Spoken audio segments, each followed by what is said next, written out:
Bismillahirrahmanirrahim. Assalamu alaikum, dear students. So, welcome to Chinot Islamia School and College, Faisalabad. So, dear students, class 9th, subject biology, chapter number 1. So, topic is relationship of biology to other science.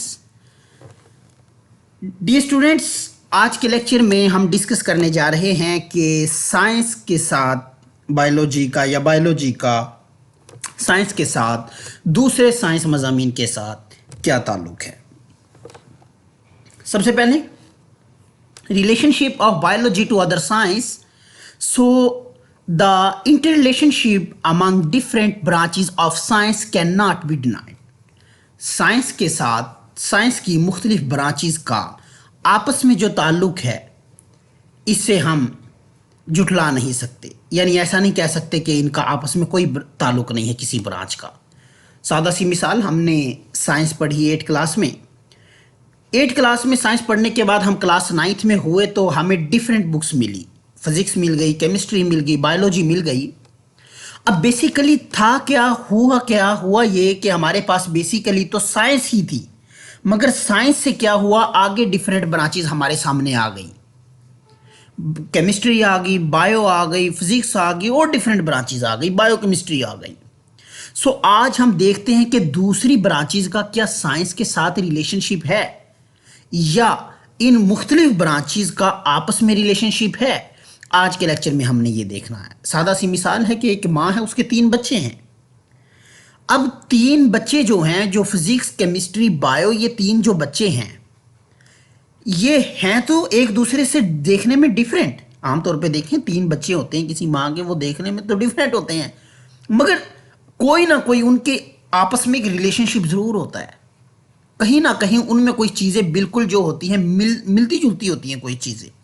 तो यहाँ भी कुछ ऐसा ही है। Science जो है ये basically एक माँ है और आगे उसके डिफरेंट जो आगे बच्चे हैं, यानी कह सकते हैं कि उनका आपस में कोई ना कोई रिलेशन ज़रूर है।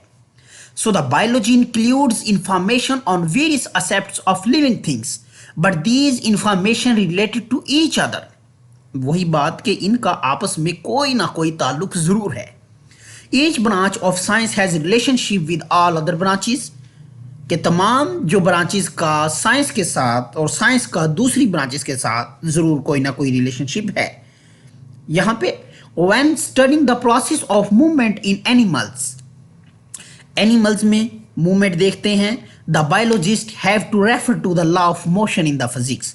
और तब क्या करते हैं कि हम जो हमारे फिजिक्स में लॉज ऑफ मोशंस हैं वो भी वहाँ पर अप्लाई करते हैं। So this form of the basic interdisciplinary science. So अब हम मुख्तलिफ ब्रांचेस को डिटेल से देखते हैं। सबसे पहले डियर स्टूडेंट हमारे पास है बायोफिजिक्स।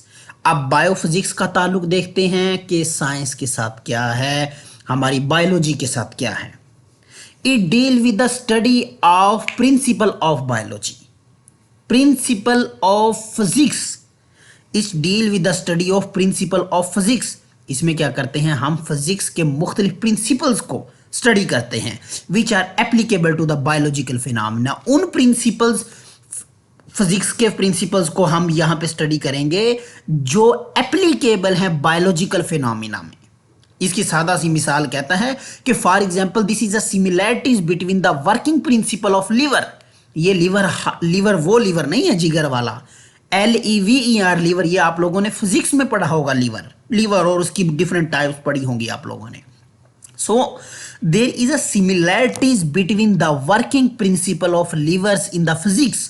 कहता है कि जिस तरह से फिजिक्स के अंदर लीवर्स काम कर रहे हैं, प्रिंसिपल्स ऑफ लीवर्स हैं, किस तरह से लीवर्स काम करते हैं, इसी तरह से इंसान के अंदर, एक ह्यूमन के अंदर मुख्तलिफ जो limbs of animals in the biology, जिस तरह से इंसान के अंदर लिम्स काम कर रहे हैं। अब लिम्स क्या होते हैं, हमारे जो हाथ और हमारे पाँव वगैरह, ये हमारे लिम्स हैं। तो कहते हैं कि जिस तरह से फिजिक्स के प्रिंसिपल ऑफ लीवर्स हैं, इसी तरह से लीवर्स काम कर रहा है, इसी तरह से इंसान की बॉडी में, जिंदा के ऑर्गेनिज्म में क्या हो रहा है, मुख्तलिफ लिम्स जो हैं वो काम कर रहे हैं। तो इनका आपस में कोई ना कोई रिलेशनशिप ज़रूर है। नेक्स्ट बायोकेमिस्ट्री की बात कर लेते हैं। तो डी स्टूडेंट्स, बायोकेमिस्ट्री भी बहुत ही इसका गहरा ताल्लुक है हमारी बायोलॉजी के साथ। अब देखें, it is deal with the study of the chemistry of different compound. Chemistry of different compound का क्या मतलब है कि कोई भी कंपाउंड है, यहाँ पे हम कहते हैं जी हमारे पास वाटर है जिसका फार्मूला H2O।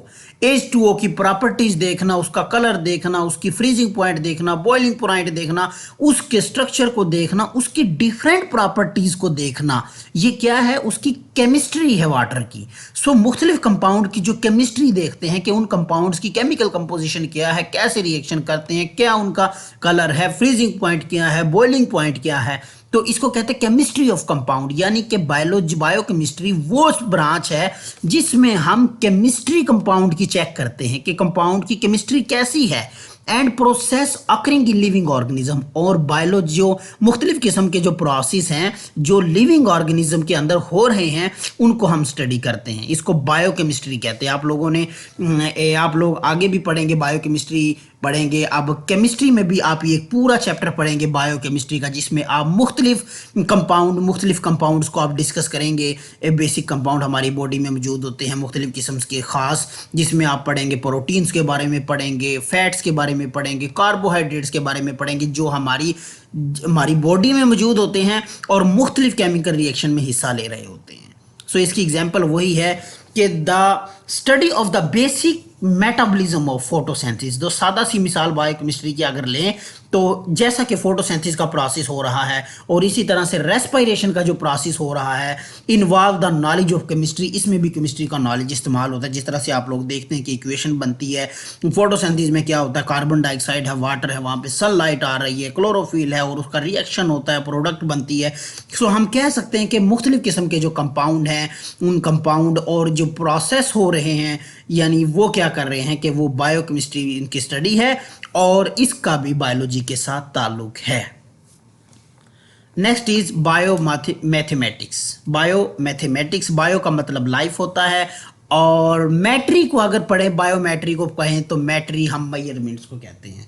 अब मेजरमेंट का मतलब क्या होता है कि जब आप सोच रहे होंगे कि बायोमेट्री या बायोमैथमेटिक्स का इंसान के साथ ताल्लुक नहीं हो सकता, हालांकि बहुत ज़्यादा ताल्लुक है। आप देखें, सपोज कीजिए हम सादा सी मिसाल ले लेते हैं कि एक कोई आदमी है, वो कहता है जी मैंने अपना बॉडी का वेट करना है। जब बॉडी का वेट किया, वेट करने के बाद बताएंगे भाई इस जानदार का, इस बॉडी का, इस लिविंग ऑर्गेनिज्म का कितना वेट है। अब वो वेट किस में बताएंगे, हम मैथमेटिक्स में बताएंगे जी 50 किलोग्राम है, 100 किलोग्राम है। So it's deal with the study of the biological process using mathematical techniques and tools. तो इसमें क्या करते हैं, हम बायोलॉजिकल प्रोसेस को देखने के लिए मैथमेटिकल टेक्निक इस्तेमाल करते हैं। अब सादा सी एग्जांपल हम ले लेते हैं कि मैथ का बायो में क्या इस्तेमाल है। सपोज कीजिएगा कि अब हम एक बायोलॉजिस्ट है, वो कहता है कि मैं अब कोरोना के ऊपर तहकीक करना चाहता हूँ, तो वो क्या करेगा, वो पूरे पाकिस्तान से सैंपल लेगा, कोरोना के लोगों को देखेगा कि कितने लोगों के मैंने सैंपल लिए हैं, कितने लोगों का पॉजिटिव आया है, कितने लोगों का नेगेटिव आया है, कितने लोगों में सिम्टम्स है, कितने में नहीं है। यानी कि वो मुख्तलिफ किस्म के एक्सपेरिमेंट्स करेगा, उनकी कैलकुलेशन करेगा, कैलकुलेशन लगा के डिफरेंट फार्मूलेज लगाएगा और फिर एंड पे वो जाके एक रिजल्ट्स निकालेगा। तो हम कह सकते हैं कि मैथ का जो रिलेशनशिप बायोलॉजी के साथ बहुत ज़्यादा है।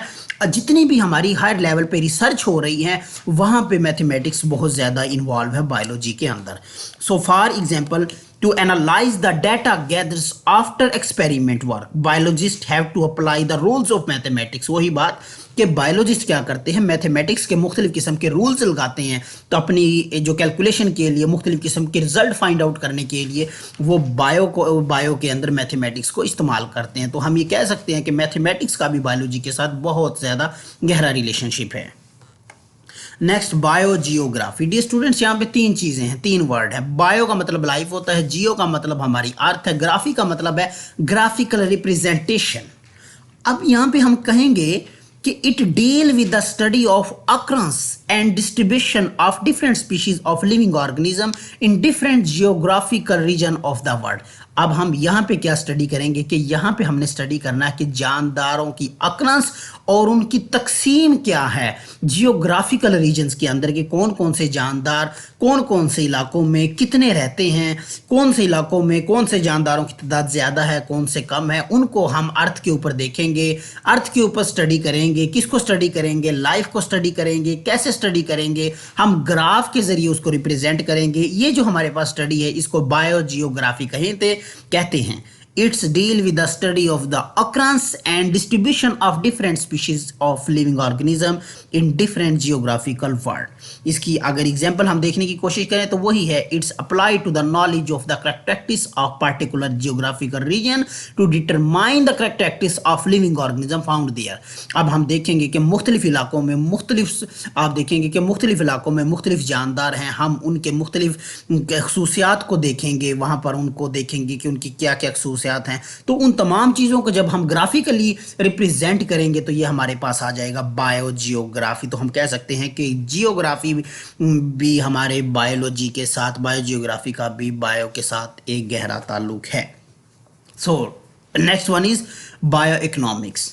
तो आमतौर पे तो हम कहते हैं हमारा इकोनॉमिक्स के साथ कोई ताल्लुक नहीं है, लेकिन यहाँ पे भी बायोलॉजिस्ट का बायो इकोनॉमिक्स के साथ बहुत ज़्यादा ताल्लुक है। It's deal with the study of organism from economical point of view. यहाँ पे क्या देखेंगे हम, इकोनॉमिकल पॉइंट ऑफ व्यू से हम स्टडी करेंगे इसको। किस तरह से? इसकी एग्जांपल है कि एक किसान है, उसने कोई फसल लगाई है, फसल लगाने के बाद क्या करता है, वो देखता है कि मैंने ये जो फसल लगाई है इस पे कितना खर्चा आया, और जब फसल मुकम्मल तौर पे तैयार हो गई है, जब उसने मार्केट में फसल को बेच दिया है, गंदम है चाहे चावल है, देखता है कि मैंने कितने रुपए कमाए हैं। फिर वो कैलकुलेशन करता है, देखता है कि मेरी जो पैदावार है, जो मेरी यील्ड है, उसमें मुझे कितना मुनाफा हुआ। सो हम क्या कर रहे हैं, यहाँ पर हम प्रॉफिट को देख रहे हैं कि कितना नुकसान हो रहा है, हमें कितना फ़ायदा हो रहा है। ये जो हमारी स्टडी है इसको हम बायो इकोनॉमिक्स कहते हैं। It's deal with the study of organism from economical point of view.